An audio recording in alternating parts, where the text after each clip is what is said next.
ಚಿತ್ರದುರ್ಗದ ರೇಣುಕಾಸ್ವಾಮಿ ಕೊಲೆಯ ಆರೋಪಿ ನಟ ದರ್ಶನ್ ಅವರನ್ನ ಈಗ ಬಳ್ಳಾರಿ ಜೈಲಿಗೆ ತಂದು ಹಾಕಿರ್ತಕ್ಕಂಥದ್ದು ಹೇಗಿದೆ ಗೊತ್ತಾ? ನಟ ದರ್ಶನ್ ಅವರನ್ನ ಇರಿಸಿದಂತ ಹೈ ಸೆಕ್ಯೂರಿಟಿ ಸೆಲ್ ಪೊಲೀಸ್ ಸರ್ಪಗಾವಲಿನ ಕೋಟೆ ಹೇಗಿದೆ ಅನ್ನುವಂಥದ್ದು ಕೂಡ ಈಗ ನ್ಯೂಸ್ ಫಸ್ಟ್ ತೋರಿಸ್ತಾ ಇದೆ. ಇದೇ ಒಂದು ಬಳ್ಳಾರಿ ಜೈಲು ಇರುವಂಥದ್ದು. ಸುತ್ತಲೂ ಕೂಡ ಈಗಾಗಲೇ ಕರ್ನಾಟಕ ರಾಜ್ಯ ಕೈಗಾರಿಕಾ ಭದ್ರತಾ ಪಡೆ ಆಗಿರಬಹುದು, ಜೊತೆಗೆ ಜೈಲಿನ ಒಳಭಾಗದಲ್ಲಿ ಏನು ಜೈಲಿನ ಅಧಿಕಾರಿಗಳು ಮತ್ತೆ ಸಿಬ್ಬಂದಿಗಳು ಕೂಡ ಇರುವಂಥದ್ದು. ಸುತ್ತಲೂ ಕೂಡ CC ಕ್ಯಾಮ್ರಾಗಳ ಕಂಗಾವಲಿನಲ್ಲಿ ದರ್ಶನ್ ಅವರನ್ನ ಇರಿಸಿರುವಂಥದ್ದು. ಅಂದ್ರೆ ಈ ಮುಖ್ಯ ರಸ್ತೆಯಿಂದ ಅಂದ್ರೆ ಜೈಲಿನ ಮುಖ್ಯ ಗೇಟ್ನಿಂದ ದರ್ಶನ್ ಇರುವಂತ ಒಂದು ಸೆಲ್ನ ದೂರವೂ ಕೂಡ ಸುಮಾರು 900 ಮೀಟರ್ ಅಂತರ ಇರುವಂಥದ್ದು. ಹೀಗಾಗಿ ಭದ್ರಕೋಟೆ ಅಂತಾನೆ ನಿರ್ಮಾಣ ಆಗಿರ್ತಕ್ಕಂಥ ಈ ಒಂದು ಬಳ್ಳಾರಿ ಸೆಂಟ್ರಲ್ ಜೈಲ್ ಸಾಕಷ್ಟು ಇತಿಹಾಸವನ್ನ ಹೊಂದಿರುವಂಥದ್ದು, ಸಾಕಷ್ಟು ಭದ್ರತೆಯನ್ನು ಕೂಡ ಇರುವಂಥದ್ದು. ನೀವು ದೃಶ್ಯದಲ್ಲಿ ಗಮನಿಸ್ತಾ ಇರ್ಬೋದು, ಏನು 80ಕ್ಕೂ ಹೆಚ್ಚು CCTV ಕ್ಯಾಮ್ರಾಗಳನ್ನ ಇಲ್ಲಿ ಅಳವಡಿಸಲಾಗಿದೆ. ಜೊತೆಗೆ ಯಾವುದೇ ಕೈದಿ ಗೋಡೆ ಮೇಲೆ ಹತ್ತದಂತೆ ಅಷ್ಟರ ಮಟ್ಟಿಗೆ ತಡೆಗೋಡೆಯನ್ನ ನಿರ್ಮಾಣ ಆಗಿರುವಂಥದ್ದು. ಜೊತೆಗೆ ಮುಳ್ಳು ತಂತಿ ಮಾತ್ರ ಅಲ್ಲದೆ ವಿದ್ಯುತ್ ಸಂಪರ್ಕದ ವ್ಯವಸ್ಥೆನೂ ಕೂಡ ಈ ಒಂದು ಜೈಲಿನ ಮೇಲೆ ಮಾಡಿರುವಂಥದ್ದು. ಅಂದ್ರೆ ಪ್ರಮುಖವಾಗಿ 6 ಲೇಯರ್ ವಿದ್ಯುತ್ ಸಂಪರ್ಕವನ್ನ ಆ ಜೈಲಿನ ಸುತ್ತಲೂ ಕೋಟೆ ಏನು ಗೋಡೆ ಪ್ರದೇಶವನ್ನ ಕಟ್ಟಿದ್ದಾರೆ ಅಲ್ಲಿ ಎಲ್ಲವೂ ಕೂಡ ಇದನ್ನ ಅಳವಡಿಕೆ ಮಾಡಿರುವಂಥದ್ದು. ಜೊತೆಗೆ ಏನು ದಿನನಿತ್ಯ 200ಕ್ಕೂ ಹೆಚ್ಚು ಪೊಲೀಸ್ ಸಿಬ್ಬಂದಿ ಇಲ್ಲಿ ಕೆಲಸವನ್ನ ಮಾಡ್ತಾರೆ.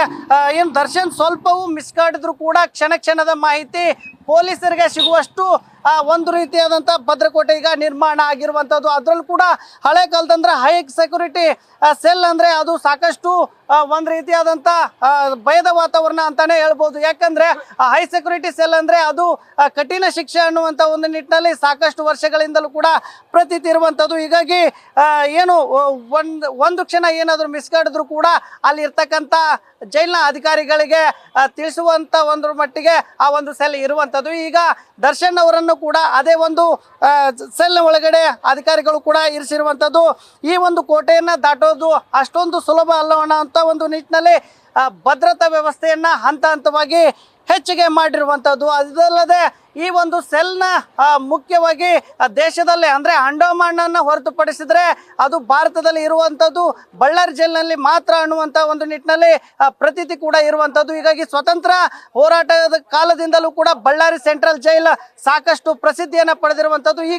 ಈಗ ಚಲನಚಿತ್ರ ನಟ ಕೊಲೆ ಆರೋಪಿ ದರ್ಶನ್ ಅವ್ರನ್ನು ಕೂಡ ಈಗ ಏನು ಹೈ ಸೆಕ್ಯೂರಿಟಿ ಸೆಲ್ಗೆ ತಂದು ಹಾಕಿರೋದು ಸಾಕಷ್ಟು ಒಂದು ರೀತಿಯಾದಂಥ ಏನು ಬಳ್ಳಾರಿಯಲ್ಲಿರ್ತಕ್ಕಂಥ ಕೆಲವೊಂದಿಷ್ಟು ಅಭಿಮಾನಿಗಳಿಗೂ ಕೂಡ ಒಂದು ಅಳನನ್ನು ತಂದಿರುವಂಥದ್ದು. ಯಾಕಂದರೆ ಇಷ್ಟು ಕಠಿಣ ಆಗಿರ್ತಕ್ಕಂಥ ಜೈಲಿನಲ್ಲಿ ದರ್ಶನನ್ನು ಯಾಕೆ ತಂದರು ಅನ್ನುವಂಥ ಒಂದು ನಿಟ್ಟಿನಲ್ಲಿ ಅಭಿಮಾನಿಗಳು ಕೂಡ ಅಳಲನ್ನು ತೋಡ್ಕೊಳ್ತಾ ಇರುವಂಥದ್ದು. ಆದರೆ ಎಲ್ಲ ಒಂದು ಕಡೆ ದರ್ಶನ್ ಅವರನ್ನ ಇಟ್ಟಿರ್ತಕ್ಕಂಥ ಏನು ಸೆಲ್ ಹೈ ಸೆಕ್ಯೂರಿಟಿ ಸೆಲ್ ಅಂದರೆ ಪ್ರಮುಖವಾಗಿ 9 ಬ್ಯಾರಕ್ಗಳ ಪೈಕಿ 30 ರೂಮ್ಗಳಲ್ಲೇ ಇರುವಂಥದ್ದು. ಆ ಒಂದು 30 ರೂಮ್ಗಳ ಪೈಕಿ 15ನೇ ರೂಮ್ನಲ್ಲಿ ಈಗ ದರ್ಶನ್ ಅವ್ರನ್ನ ಇರಿಸಲಾಗಿರುವಂಥದ್ದು. ಅಕ್ಕಪಕ್ಕದ ಕೋಣೆಗಳನ್ನ ಖಾಲಿಯನ್ನ ಬಿಡಲಾಗಿರುವಂಥದ್ದು. ಅಂದ್ರೆ ದರ್ಶನ್ ಅಕ್ಕಪಕ್ಕದಲ್ಲಿ ಯಾವುದೇ ಒಬ್ಬ ಕೈದಿಯನ್ನ ಹಾಕಿಲ್ಲ.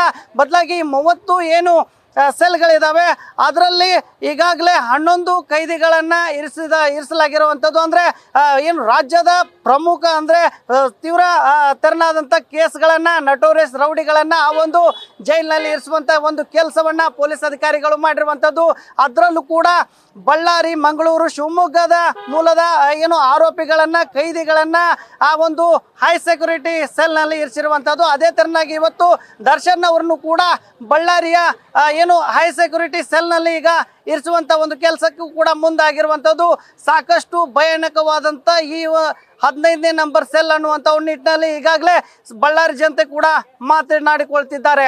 ಕ್ಯಾಮ್ರಾಮನ್ ಕಾರ್ತಿಕ್ ಜೊತೆಗೆ ಶಿವಾನಂದ್ ಮದಿಹಳ್ಳಿ, ನ್ಯೂಸ್ ಫಸ್ಟ್ ಕನ್ನಡ, ಬಳ್ಳಾರಿ.